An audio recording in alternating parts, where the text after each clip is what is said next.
2014, my dad wound up in the hospital with congestive heart failure, and that was after a long year seeing him through a lot of doctors.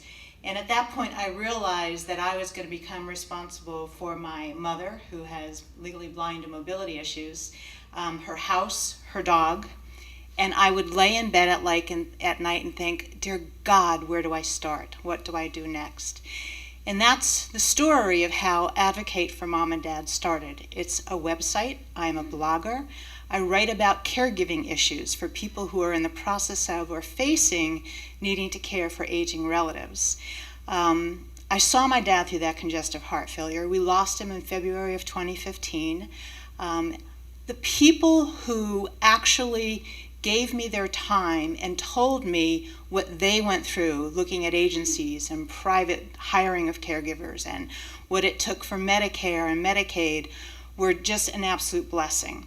And I thank them, and my intent is to give that back through Advocate for Mom and Dad. In October of 2015, I lost my job. Not a new story, but it was partially due to caregiving. And then I was looking. I was a good person. I did my due diligence with my resume. I, was out on Monster, and I went to my first networking event. And you know what that's like. You don't know anyone.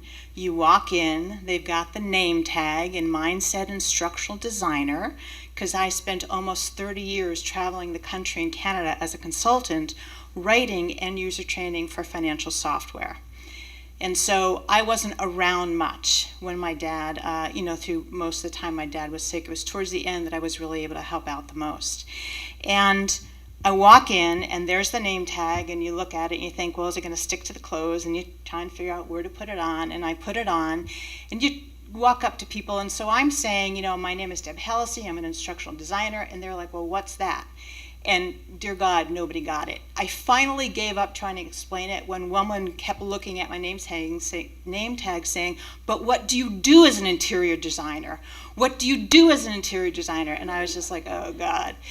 But I knew in the back of my head I wanted to start this website. And so I started telling people, I'm going to start a website. It's called Advocate for Mom and Dad. I'm going to write on caregiving issues. And their eyes would light up, and I would get their story. And that night I met 3 people.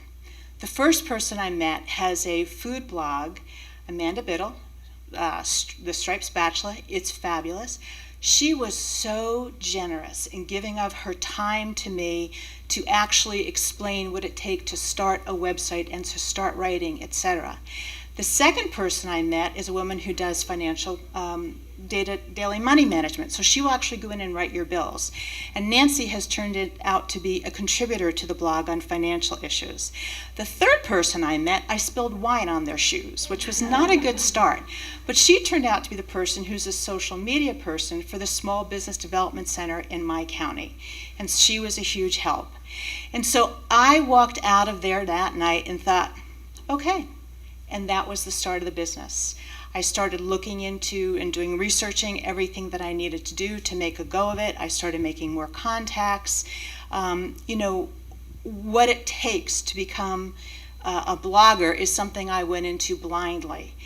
But I knew that I was absolutely passionate about wanting to help people the way I was helped when I was in that state of, dear God, where do I even start? And I believe then and now so much in the fact that people need this, that quite frankly it gave me the courage to start, to self-fund for something I know is going to take 2 years, to be out there writing and making contacts, and dear God, learning about social media. I'm still trying to figure that out.